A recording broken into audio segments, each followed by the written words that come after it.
నమస్తే viewers, I'm doctor SGV Satya from Satya Unani health care Hyderabad.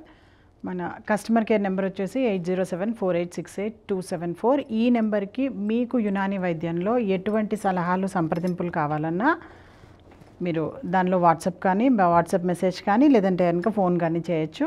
చేసినట్టయితే కనుక మన నెక్స్ట్ ఎపిసోడ్స్లో మీరు అక్కడ అడిగిన క్వశ్చన్స్ ఏవైతే ఉన్నాయో వాటి అన్నిటికీ కూడాను ఆన్సర్ ఇవ్వడం జరుగుతూ ఉంటుంది.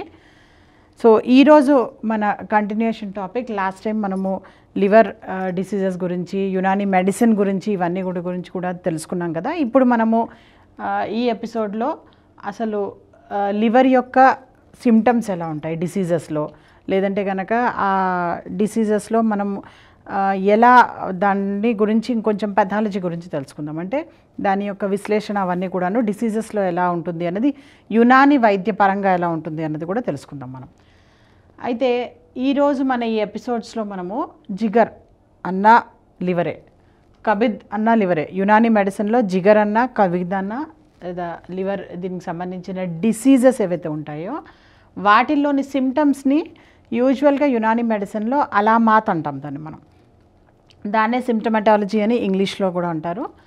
So for the first time అసలు మెడికల్ స్టడీస్లో ఒక డిసీజు, ఆ డిసీజ్కి ఒక ఏమంటారు కాజ్ ఏంటి, ఆ కాజ్కి సిమ్టమ్స్ ఏముంటాయి, ఆ సిమ్టమ్స్ని బట్టి డిసీజ్ అంటే రోగ నిర్ధారణ ఎలా చేయాలి అన్నది చెప్పబడింది యునాని వైద్యంలోనే. సో యునాని వైద్యంలో ఈ జనరల్ మెడిసిన్కి సంబంధించిన ఒక పద్ధతులు కానీ లేదా క్లినిక్స్, బెడ్ సైడ్ క్లినిక్స్ అంటే ఒక హాస్పిటల్, ఒక బెడ్, ఆ బెడ్ పక్కన క్లినిక్స్ ఎలా ఉంటాయి, వాటి యొక్క ఎథిక్స్ ఏంటి, ఇవన్నీ కూడాను ఫర్ ద ఫస్ట్ టైం మనకి ఇంచుమించుగా చెప్పాలి అంటే 420 BC నుంచి కూడా మనకి ఇవన్నీ ఉన్నాయి. సో అదే పద్ధతిలో ఏంటంటే సిమ్టమటాలజీలో తెలుసుకుంటే కనుక యూజువల్గా మిగతా వాటితో పోల్చుకుంటే కనుక లివర్ డిసీజెస్లో చాలా లేట్గా సిమ్టమ్స్ అనేవి బయటపడుతూ ఉంటాయి.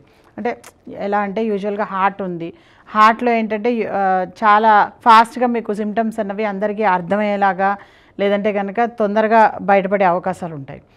అలాగే ఊపిరితిత్తుల్లో ఏదైనా సమస్య ఉన్నా సరే, బ్రీతింగ్కి సంబంధించిన ఇవి ప్రాబ్లమ్స్ రావడం వెంటనే ఊపిరితిత్తుల్లో ఉంది అన్నట్టుగా మనకి ఈజీగా మనం వాటి గురించి కొంత అవగాహన వచ్చే అవకాశము ఈవెన్ డాక్టర్స్కి ఉంటుంది. అండ్ డాక్టర్స్ నుంచి తెలుసుకొని కొంత అవగాహన ఈవెన్ పేషెంట్స్ కూడా తెచ్చుకునే అవకాశం ఉంటుంది.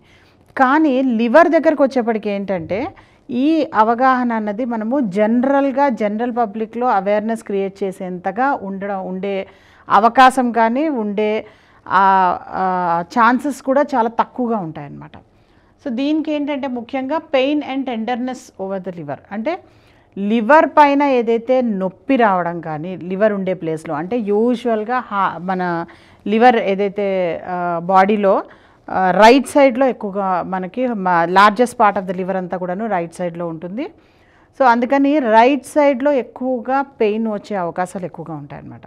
సో రైట్ సైడ్లో పెయిన్ వచ్చినంత మాత్రాన లివర్ డిసీజే ఉంది, లివర్కే ప్రాబ్లం అనడానికి కూడా లేదు. ఎందుకంటే రైట్ సైడ్లో మీకు రైట్ లంగ్లో కూడా ఇబ్బంది ఉండొచ్చు, లేదంటే కనుక అబ్డమెన్లో ఏమైనా ఇబ్బంది ఉండొచ్చు, లేదంటే లోపల పెరిటోనియంలో ఏమైనా ప్రాబ్లం ఉండొచ్చు, లేదా ఇతరత్ర ఆర్గన్స్ వల్ల కూడా రైట్ కిడ్నీస్, తర్వాత రైట్ లంగ్, వేరే ఇతరత్ర రైట్ సైడ్ మజిల్స్లో ఏమైనా ప్రాబ్లం ఉన్నా కూడా పెయిన్ రావచ్చు.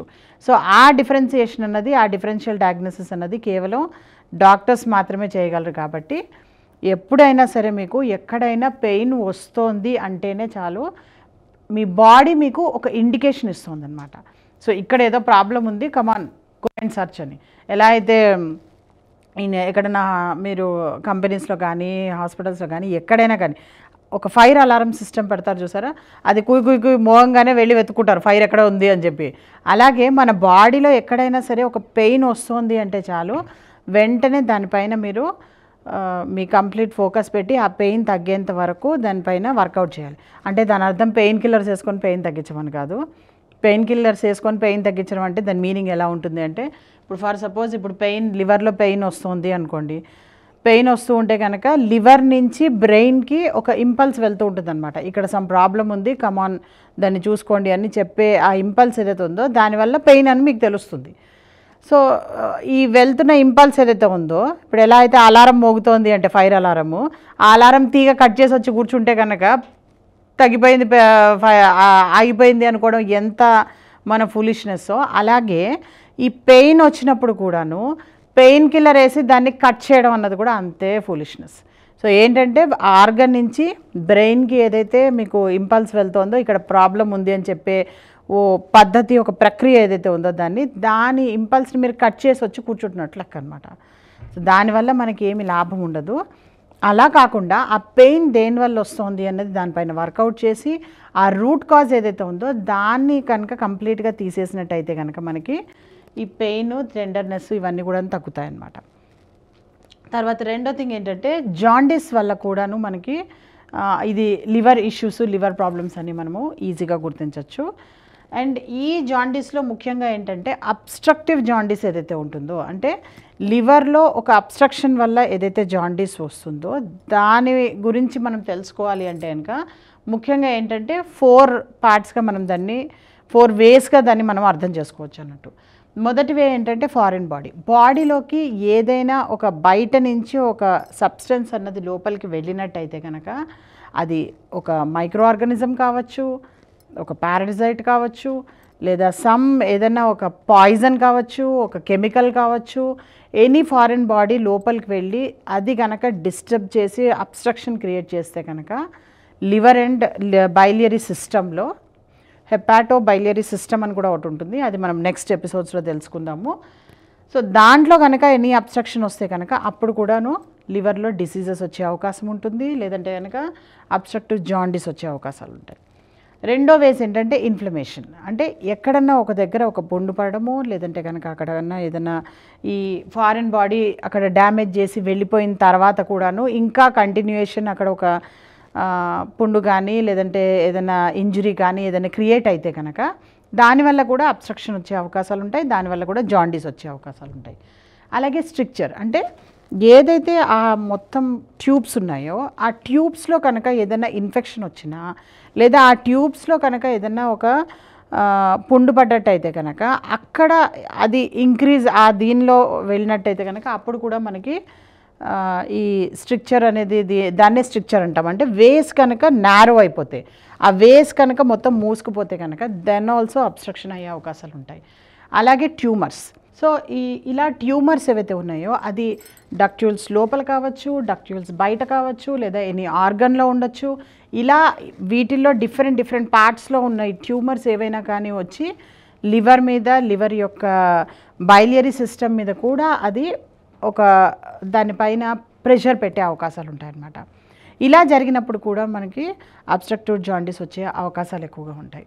సో ఇన్ని రకాలుగా యునాని వైద్యంలో ఏంటంటే ఇవి ఓన్లీ జస్ట్ ఒక చిన్న శాంపుల్ మాత్రమే. అంటే యునాని వైద్యంలో లివర్ డిసీజెస్ని ఒకవేళ అబ్స్ట్రక్టివ్ జాండిస్ అయితే కనుక దానిలో ఏ వేస్లో ఎలా థింకింగ్ చేసి దాన్ని మొత్తం కూడాను రూల్ అవుట్ చేస్తారు అన్నది. సో ఇంత చక్కటి విశ్లేషణతో జరుగుతున్న ఒక రీసెర్చ్ వర్క్ ఏదైతే ఉందో అది యునాని వైద్యంలో మాత్రమే మీకు చాలా చక్కగా దొరకడం జరుగుతూ ఉంటుంది. కాబట్టి ఇంత చక్కటి వైద్యాన్ని మీ లైఫ్లో చక్కగా దాన్ని అడాప్ట్ చేసుకొని కెమికల్ ఫ్రీ వరల్డ్లో బతకండి, ఆరోగ్యంగా ఉండండి, మీ లైఫ్ స్పాన్ పెంచుకోండి. Thank you so much.